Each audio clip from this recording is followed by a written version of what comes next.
Shalom, Kal Halal, Yahweh Bashim Yahshai, Bahashim Kakodash, double honors to the elder apostles and elder bishops of GMS, including the elders that came before them, that taught us his truth. And shalom and salutations to all the brothers out pushing the word in truth and in sincerity, the hopeful elect tabernacle of David, to the Aquath that are listening and learning, being a pillar of rest. 144,000, the 1/3, the hopeful elect of Israel. I'm my brother Yahshua. I'm back with the WW3 Daily Update. Shalom and salutations to you as well. We're going to start right here. 2nd Ezra 15, woe is me. Woe to the world and them that dwell therein. So 2nd Ezra 15 and 14. Woe to the world and them that dwell therein, for the sword and their destruction draweth nigh. And one people shall stand up and fight against another, and swords in their hand. Okay? Now, this could be talking about a street fight. It could be talking about preventing ships in the Strait of Hormuz from taking their cargo, right, past your land. You can shoot them with a missile. Oh, we're going to sink this ship, this cargo ship, because we're no longer allowing permission to go through the Suez Canal or whatever waterway, right? So that's included right here, all right? Because those missiles are swords. Yeah, but it said in their hands. Oh, okay, well, whatever. So, yeah, the war goes on. And what I wanted to do, let's see how, what I wanted to do, so I was like, who am I gonna allow to speak for the update? Because usually you'll find a good piece of news, something current. That's why they call it news. And you'll show, you'll up on current events or whatever. So you got some channels, right? Here are some channels that I have on this page. And you go to the ones that deal with war. Dina, where's Dina? Amelia Calamata. She does a good job, right? So I'm looking, right? You got the combat veteran, right? And so I'm looking, and as I'm looking, right, one of the ones you can count on is old Dougie McGregor, right? General. Is it Colonel? Colonel Douglas. Yeah, see the COL? Colonel Douglas McGregor. So let's click on it and see what we can glean from old Doug. Up. Wait a minute. This count has been terminated because we received multiple third-party claims. What is this? This is InfoWars. You got this colonel here giving his opinion. Why was his account terminated? I can only imagine who terminated it, right? That's called asymmetrical warfare. So while I'm astonished looking at this, what pops up? Cinema Shogun. 5 minutes ago. Breaking. This is what I'm going to use. What's up, is Cinema Shogun? I'm going to let him speak. And I'm going to let him bring out the news, right? The report, right? The update 5 minutes ago. That's the Spirit of the Lord. Well, they took down Dougie Doug here, right? Dougie Fresh is gone.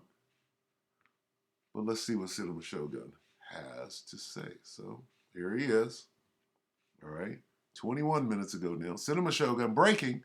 The Houthis, right, in Yemen just hijacked a cargo ship in response to Israel war in Gaza. Now, where are they at? Where is it? The Suez Canal that they're on one end of, right?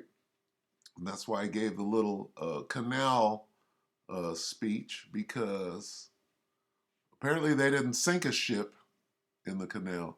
They hijacked it. So now they're pirates. Oh, they're pirates! So take it away, Cinema Shogun. Let's see what's going on in the news. What's up, it's Cinema Shogun here with a major development in the conflict that is currently raging on over in the Middle East. Now, if you've been watching my channel, you know that we have talked a lot about the Houthis. The Houthis are a militia, a militant group out of Yemen. Which they call, on the internet, they call the Houthis the honey badger of the Middle East. And if you know what a honey badger is, if you don't, look it up. If you do, you know what they're about to bring. They're about that, about that life. They're about that life. This guy got on a uniform. You think he ain't backing it up? All right. Some would even label them a terrorist organization, even though our president, Joe Biden, one of the first things he did when he was elected is he removed the Houthis from the terrorist list. I don't know why. But anyways, just a couple of days ago... I know why. Because cargo passing through the Suez Canal, guess what? Gotta go through Yemen. I believe it's the Suez. All right? But whatever canal that's right off the coast of Yemen, ships gotta go through there. What are they doing now? They're hijacking them. So when you ask, why did Joe Biden take them off there? Because commerce. All right, take it away. I told you that Yemen has been threatening to attack Israeli ships. And I mean cargo ships, anything, not just military ships. And for the past couple of weeks now, the Houthis have been firing rockets, missiles, and drones towards Israel. And earlier this week, they even fired a drone at an American warship. So they're really bold. And I told you all, was it just yesterday or the day before, that, there's a lot of groups in the Middle East that are making threats. They're saying they're going to do this. They're saying they're going to do that. Most of them haven't done anything. But the Houthis, they're about what they be talking about. Life. They're about action. When they say something, 9 times out of 10, they do it. Once again, I'm not here to tell you that they're the most powerful organization in the world, but they are an organization that we have to take at their word, because everything they say that they're going to do, they have done so far.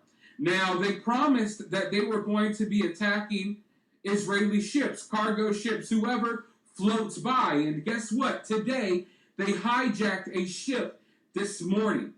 There's conflicting information out there about how many people were on board the ship, about where these people came from, who were on board the ship.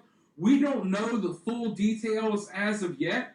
All we know is that the Houthis took over a large cargo ship that was traveling in the Red Sea. Now, some reports are saying that there were 52 crew members on board. Some are saying that there was only around 20-something crew members on board. Now, the ship had left Turkey and was heading to India. The Israeli military actually put out... Slovakia, we're going to listen to a little more of this, so bear with me. Like she got an ear on her chin. Okay, here we go. This statement: the hijacking of a cargo ship by the Houthis near Yemen in the southern Red Sea is a very grave incident of global consequence. The ship departed Turkey on its way to India, staffed by civilians of various nationalities, not including Israelis. It is not an Israel ship. So Israel is claiming that there are no Israelis on board, that the people on board are Ukrainian, Japanese, from the Bahamas, that there's people from various nations on board this ship that the Houthis took over. Now, I don't know what to believe. I don't know if Israel's telling the truth. Maybe there are Israelis on the ship. I do know that at one time the ship was at least partially owned by an Israeli businessman. I'm not sure if that's still the case. Now, it's being reported that the Houthis pulled up on this ship with speedboats, and now it's being reported that they even pulled up with a helicopter and landed a helicopter on the ship. I'm not so sure how true that is, because it's hard to get information about this incident. And the Houthis haven't really been all out there talking about it yet, but I can tell you right now, this is going to be bad. If the Houthis do this again and again, it's going to get really, really bad. I don't know how things are going to go. I don't know how America and Israel is going to respond to this. I don't know how the rest of the world is going to respond to this. But there's a lot of international trade that comes through the Red Sea. And when you start messing with people's money, people are going to get angry. So I already know that the Israeli military and the Air Force, they've already drawn up plans to strike the Houthis in Yemen. I don't know if they're going to go forward with those plans, but judging by what happened earlier today, I would not be surprised. In fact, I wouldn't be surprised if America feels as if it has to respond to this as well. Because we can't have the Houthis taking over and, hijacking random cargo ships every day. But they're promising that they're going to continue doing this. Now, the pro-Palestine people, they're all cheering about this online. Yeah, the Houthis did this, the Houthis did that. I don't think they understand what the repercussions of this may be. Because if Israel's telling the truth, there's not even Israelis on board. There's people from other nations on board. How are those nations going to feel about their civilians being captured by the Houthis in Yemen over whatever's going on with Israel? Now, in a time where much of the world seems to be against Israel, the Houthis got to be careful, because if you do too much of this, you're going to drive some of Israel's enemies, or at least some of the people who've been critical of Israel, you're going to drive them into supporting Israel. So everyone's cheering, but I don't see any positive outcome for Yemen, for the Houthis, or for Gaza or Hamas. There's no positive outcome for the Palestinians when it comes to this. You got everyone marching in the streets talking about ceasefire, peace, peace. And then when an attack like this takes place, they cheer and they're excited. It's almost as if they don't really want a ceasefire. It's almost as if they're just upset that one side is losing and they want the other side to back down, because they're cheering on the attacks of Israel's enemies, even when the attacks aren't even on actual Israelis. But I want to go ahead and dive into this article. Maybe we'll find out a little bit more information about what's going on here. The Israeli government said on Sunday that Yemen's Houthi militia hijacked a ship in the Red Sea. There was no immediate confirmation from the Houthis, an Iranian-backed militia, about the alleged hijacking. Only hours earlier, they had issued a statement threatening to target Israeli-flagged, owned, and operated ships traversing through the Red Sea. In the same statement, the Houthis warned countries to withdraw their nationals working on such ships to avoid their freight and to sail away from such vessels. The Israeli military called the episode on Sunday a grave event, saying that the ship was en route to India from Turkey and had an international crew without Israelis on board. This is not an Israeli ship, said the Israeli military.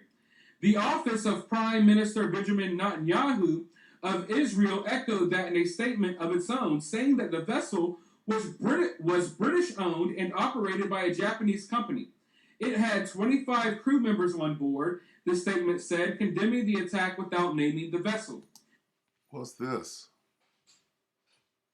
Is that Yiddish? Why is that on there? Huh. Just saying.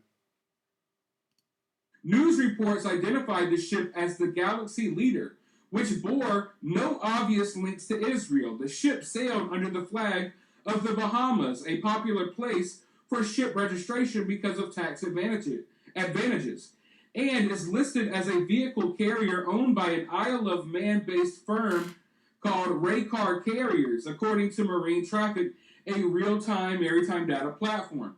The company's beneficial owner appears to have at some point been the Israeli billionaire Rami Ungar, according to the Paradise Papers. A major leak of confidential documents that exposed a hidden world of wealth and ownerships.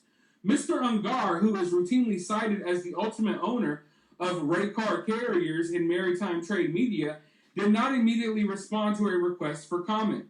The 620-foot Galaxy Leader departed from Turkey's port on November 12th and was headed to India, according to marine traffic. It last transmitted its location on Saturday morning from the middle of the Red Sea off the coast of Saudi Arabia and Sudan. Support for the Palestinian cause and hostility towards Israel has long been a pillar of the Houthi narrative. Since the Israeli military began its bombardment of Gaza, Houthi order your free one. It's a lot. It's just a little left of the actual article, so let's listen. Houthi leaders have issued repeated threats to enter the fray.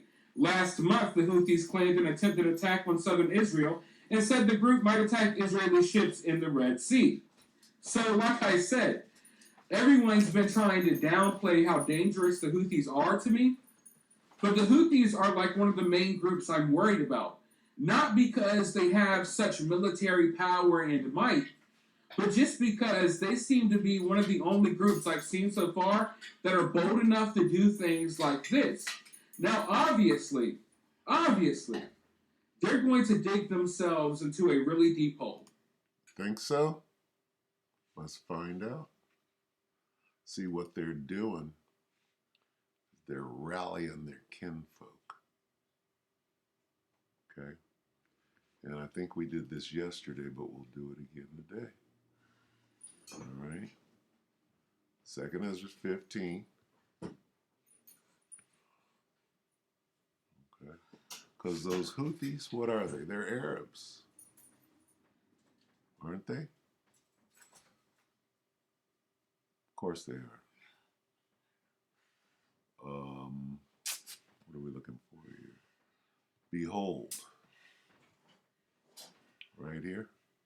2nd Ezra 15 and 28. Behold, a horrible vision, and the appearance thereof from the east, where the nations, including Yemen, of the dragons of Arabia, the Arabs, the nations, plural. So what is Yemen doing, or the Houthis? They're rallying this. Okay? They're rallying this. And it's going to talk about all those nations coming together. All right? All right? Let's start again. 2nd Ezra 15:28. Behold, an horrible vision, and the appearance thereof from the east, where the nations of the dragons of Arabia shall come out with many chariots. This time it was swift boats, probably with guns. And the multitude of them shall be carried as the wind upon the earth, that all they which hear them may fear and tremble. They're scared of the Houthis right now. These niggas are crazy. All right, we're going to jump down here to 31. And then shall the dragons have the upper hand, remembering their nature. What do you mean the dragon shall have the upper hand? Okay. And if they shall turn themselves, conspiring together in great power to persecute them. Conspiring together. Who? These nations, including Yemen, right? Including Lebanon. Okay. What are they doing? They're conspiring together. They're coming back together. They might have, Saudi Arabia might have been trying to get the bag there for a minute, but they're like, okay, well now we got money. Now it's time for us to mend our fences, right? Let's put down our differences right now so we can do what? Conspire together in great power. And that's what we're watching. That's what this is as this grows. Okay? Do you think these other nations, when I say nations, I mean Arab nation, these other Arab nations are not watching the Houthis rise up, and they ain't cheering. They're like, oh shit, these niggas are bold. We got to do that. We got to do this. When I told Trump about this, he urged. They're seeing their opportunity, if you will, to do what it is they got to do. And what is that? They got to conspire together in great power to persecute their enemies. Who's that? Well, whoever's conducting a genocide right there in Gaza, I'm pretty sure they're the enemies of the Houthis. All right. So anyway, I just thought I'd bring that out. Send him a shogun. Did a good job of bringing us the update for today. So with that, we hope that the elect ratified you, brothers and sisters. Shalom.